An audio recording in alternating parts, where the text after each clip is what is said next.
Law of torts में प्रहार के चैप्टर में हमने फर्स्ट वीडियो में प्रहार का मीनिंग, उसकी आवश्यक तत्व और बचाव देखे।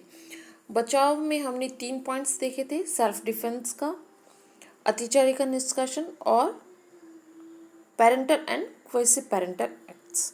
अब हम इस वीडियो में बचाव का 4th पॉइंट देखते हैं, लीगल प्रोसेस। यानी अगर विधिक प्रक्रिया से विधिक आदेशों के पालन करने में अगर बल प्रयोग किया गया है तो उसे हम हमला या प्रहार की कोटि में नहीं रखेंगे। नेक्स्ट बचाव है कि कानून व्यवस्था का संरक्षण। यदि कोई व्यक्ति सार्वजनिक स्थान, सार्वजनिक पूजा स्थलों पे या सभा और में शांति भंग करने का प्रयत्न करता है तो उसे बल प्रयोग द्वारा रोका जा सकता है। तो इसे हम कहेंगे कि हमला या प्रहार की कोटि में नहीं आता। नेक्स्ट पॉइंट है कंसेंट या लाइसेंस द्वारा, अनुज्ञप्ति द्वारा।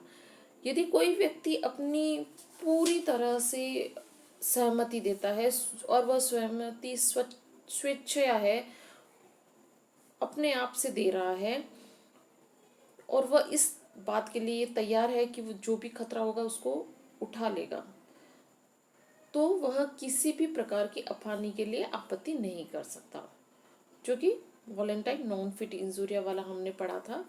जैसे गेम्स वगैरह में तो कोई प्रहार होता, उसमें चोट लगती है तो वे प्रहार या हमला के लिए वाद दायर नहीं कर सकते हैं। नेक्स्ट है अपनी संपत्ति की रक्षा के लिए भी अगर बल प्रयोग करते हैं या संपत्ति कोई छीन लेता है तो उससे पुनः प्राप्त करने के लिए कोई बल प्रयोग किया जाता है तो वह हमला या प्रहार की कोटि में नहीं आएगा। कुछ अवश्यंभावी घटनाएं हैं या आवश्यकता जनित कार्य में अगर बल प्रयोग किया जाता है तो वह प्रहार नहीं माना जाएगा। इसके संबंध में कुछ एक केसेस हम देखते हैं। Hurts versus picture. इस केस में क्या हुआ, सिनेमा हॉल में जब वादी मूवी देखने गया तो वो टिकट लेके गया था, लेकिन जो प्रतिवादी थे उन्होंने गलती से ये समझा कि उसने टिकट नहीं खरीदा है और उसे बलपूर्वक हॉल से बाहर निकाल दिया। तो केस हुआ तो न्यायालय ने कहा कि प्रतिवादी प्रहार के लिए दायी होगा। नेक्स्ट केस है स्टैनली पावेल, जो कि अवश्यंभावी घटना के संबंध में है। मैं पहले भी करवा चुकी है आपको कि शिकार के दौरान अगर गोली तने से टकरा कर पुनः आ गई है तो इसे हम प्रहार में नहीं लेंगे। एक और केस देखते हैं, Pratap Daisy versus BBC railway का।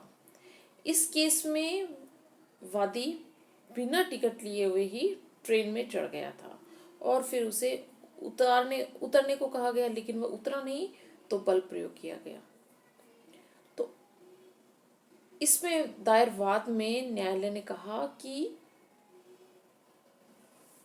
बल का प्रयोग किया गया लेकिन वो प्रहार के अंतर्गत नहीं आएगा, क्योंकि वादी की स्वयं की गलती थी। वादी स्वयं अतिचारी था क्योंकि उसने बिना टिकट गाड़ी में चढ़ गया था, इसलिए प्रतिवादी किसी भी चीज के लिए दायी नहीं है। एक और पॉइंट मैं टॉपिक आपको यहाँ करवाती हूँ कि हमला और प्रहार में क्या अंतर है। हमले में तो देखिए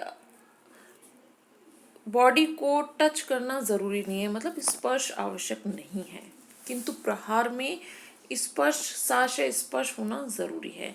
स्पर्श या तो वो स्वयं करेगा या किसी वस्तु के थ्रू करेगा, तभी वे प्रहार होगा, क्योंकि स्पर्श से ही चोट लगेगी।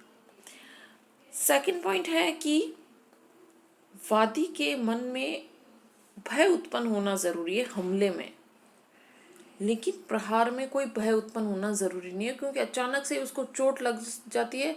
उसे ज़रूरी नहीं है कि पहले आभास हो कि मुझ पे हमला होना है और वो भयभीत हो।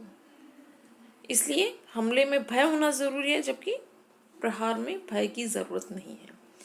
अब स्टेज के आधार पे हम अंतर करते हैं तो हमला प्रहार करने का प्रयत्न है, यानी प्रहार करने की एक तरह से धमकी है, प्रहार से पहले का स्टेप है।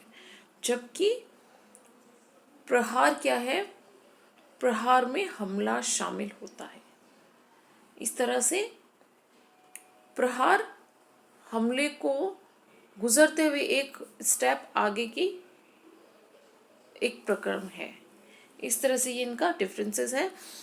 नेक्स्ट वीडियो में हम मिथ्या कारावास को पढ़ेंगे। Thank you so much.